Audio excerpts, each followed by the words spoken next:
અંકલેશ્વર અને હાસોટમાં સતત વરસી રહેલ કમોસમી વરસાદના કારણે ખેતીના ઊભા પાકને વ્યાપક નુકસાન થવાની ભીતિ ખેડૂતો વ્યક્ત કરી રહ્યા છે। અંકલેશ્વર હાસોટમાં છેલ્લા એક અઠવાડિયામાં 2 વખત કમોસમી વરસાદ વરસતા ખેડૂતો ચિંતામાં મુકાયા છે। અચાનક બદલાતા વાતાવરણ અને વાદળછાયા માહોલને કારણે ઊભા પાકને નુકસાન થવાની શક્યતા વધી ગઈ છે।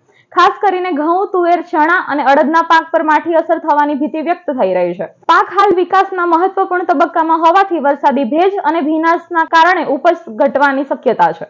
કૃષિ તજજ્ઞોના જણાવ્યા અનુસાર સતત ભેજવાળું વાતાવરણ રહેવાથી પાકમાં ફૂગ અને વિવિધ જીવાતોનો પ્રકોપ વધવાની દહેશત છે।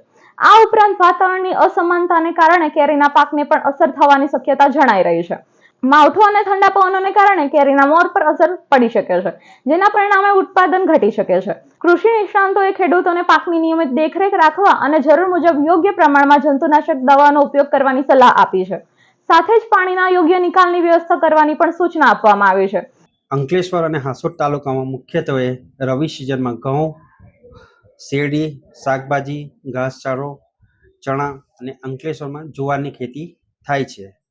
તેમજ બાગાયતી પાકોમાં શાકભાજી છે, પછી આંબા છે, એની ખેતી થાય છે। જેમાં આજ રોજ કમોસમી વરસાદનું ઝાપટું પડેલ પરંતુ ખૂબ ઓછી માત્રામાં હોવાને કારણે ખેતી પાકોમાં મુખ્યત્વે કોઈ નુકસાન જેવું જણાયેલ નથી, પરંતુ વાદળછાયું વાતાવરણ રહેવાને કારણે રોગ જીવાત આવવાની સંભાવના રહે છે। જેથી તમામ ખેડૂતોને વિનંતી કે પાક સંરક્ષણના પગલાં લેવા જરૂરી બને છે। ખેડૂતોને હાલ સરકાર તરફથી સહાયની અપેક્ષા રાખી રહ્યા છે અને હવામાન સ્થિર થાય તેવી આશા વ્યક્ત કરી રહ્યા છે।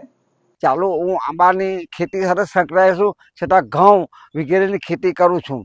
આ સાલ પરિસ્થિતિ આંબાની અંદર એટલો બધો મોડ આવેલો હતો કે પહેલો ફાલ તો અમારો ચોપડો આવવાની થોડો દેર થયો, બીજો ફાલ અત્યારે સારામાં સારો છે। પણ અત્યારે જે કમોસમી વરસાદ થયો, આજે વાતાવરણ બદલાયું છે, થોડા છાંટા એવું પડ્યું છે, એનાથી આંબાનો પાક, આંબાનો મોર બળી જવાની ભીતિ છે અમને।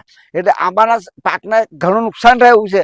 લોકોને અમે એવું ઈચ્છતા હતા કે આ સાલ મીઠી મધુરી કેરીનો સ્વાદ સસ્તો ખાવા મળશે, પણ એ પરિસ્થિતિ કુદરતી વિમુખ થઈ છે થોડી, ને વાદળછાયું વાતાવરણ આવવાથી આંબાના પાકને નુકસાન થાય એવી ભીતિ છે।